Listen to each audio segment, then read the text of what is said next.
So I'd first like to thank Women Grow for everything that they do and sponsoring this presentation today. I would also like to thank the Cannabis World Congress for hosting this event in this exciting industry. Now, the cannabis industry is creating profits for thousands of people and producing billions of dollars in revenue. Now, as we move toward recreational markets, it is important to remember that there are millions of people that rely on cannabis as medicine. And bottom line, cannabis is medicine. Now, that's what I, and I'm sure you do as well, and now most of the country believe. Whether you have epilepsy, MS, PTSD, or you want just to relax and sleep, bottom line, just because you feel better taking it. It's medicine across the board. And it's that belief that got me into this industry. I was diagnosed with epilepsy when I was 13, and I've been on prescription medication ever since. When I first learned about the use of cannabinoids and their role in epilepsy, I knew I had to get involved. Now, I don't grow. I don't even try. And I didn't even try cannabis until I was almost 30 years old. But I had to get in, and I had to help the growers. I had to help people produce safe, clean medicine. I had experience in antimicrobial applications from the real estate market and was able to apply this experience to the cannabis industry. Now, when talking about creating medicine, we want to think first and foremost about safety.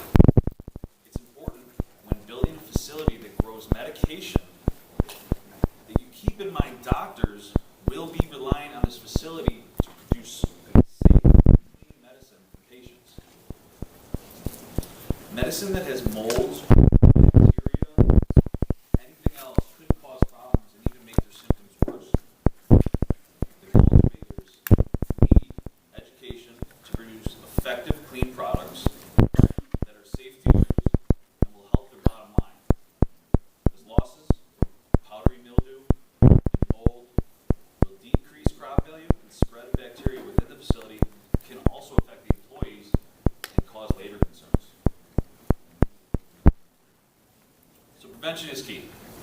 Now, I used to ride a motorcycle, and they always said that there's two kinds of people who rode a motorcycle. There's those who crashed, and there's those who've yet to crash. I was one of the ones that crashed, unfortunately. These seem to be the same with growers. I meet growers who have had the problem with powdery mildew, black mold that wiped out their entire crop, like half their crop.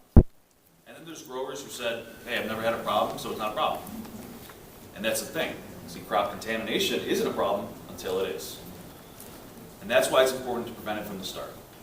So as soon as you build out a grow, build it as if you're going to build a facility that is going to be inspected by a public health commission. Because that day's going to come. And actually, it's about there.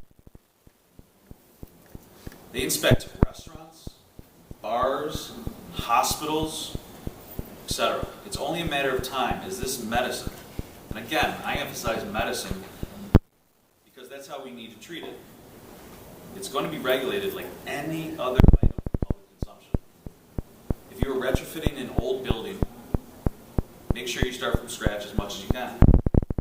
Clean out the old ductwork, removing unnecessary walls, old wall covering, etc. This way there are no surprises down the road. Think of cleaning when you select wall covering, construction materials, flooring, HVAC, etc. Now, as you build, make sure you build everything out with cleanliness in mind, right from the start. Use paint, little to no VOCs or volatile organic compounds that could leach onto the plants or even the workers. Ensure proper, clean ventilation that is constantly cleaning the air. Use proper filters designed for the space you will be growing in, and I know Autumn will be diving much more into that in detail. And these are not areas any grower should skimp on or cut corners. They're not that much more expensive, and most of the steps just take a little more time and effort. Another big thing, research your local conditions as to how clean other related businesses must be to comply. Chances are the laws will end up being the same as a brewery or restaurant at first, but in the end it's going to be much more strict than that. You can look at something towards healthcare. It It should go without saying that if breweries have to be clean, you can be sure that when you're growing medication, there should and will be strict procedures. Work with cleaning companies you hire to develop customized, consistent steps to ensure your rooms are clean, and then stay that way. Now, when building out a grow, one of the things we like to implement that hospitals and other related industries have utilized is the power of nanotechnology that inhibits the growth of bacteria. We've taken proven technology and applications from other industries and customized them to the cannabis industry. We use what works in food service and healthcare, and then we apply it to this healthcare industry. As people's minds change about the positive effects of cannabis, treating this process the same way you would any other product for public consumption is the right way to go. There are multiple strategies for achieving antimicrobial protection and cleaning grow rooms. Growers should consider processes that do not create chemical-resistant bacteria. Our engineers have developed a 3-stage system that utilizes the power of chlorine dioxide, a proven drinking water and mold remediation tool, a second step to clean the air, which a lot of people overlook, and lastly, a stable nanosurface technology that mechanically kills bacteria and microbes on contact. This will inhibit the bacteria growth from the beginning as to minimize the risk later on. Now, many manufacturers are embedding antimicrobial protection into their materials, pre-treating components that are used for construction or using paints that inhibit bacteria growth. And it's all about the awareness of starting clean and sanitized with proven applications.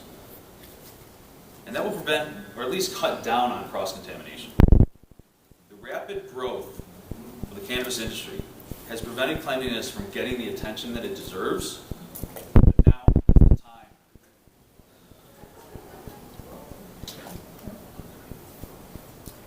Now, after surfaces are treated and made sure that they are up to clean standards, as would be in any other market, it's up to the grower to ensure that they have a customized maintenance program for their grow.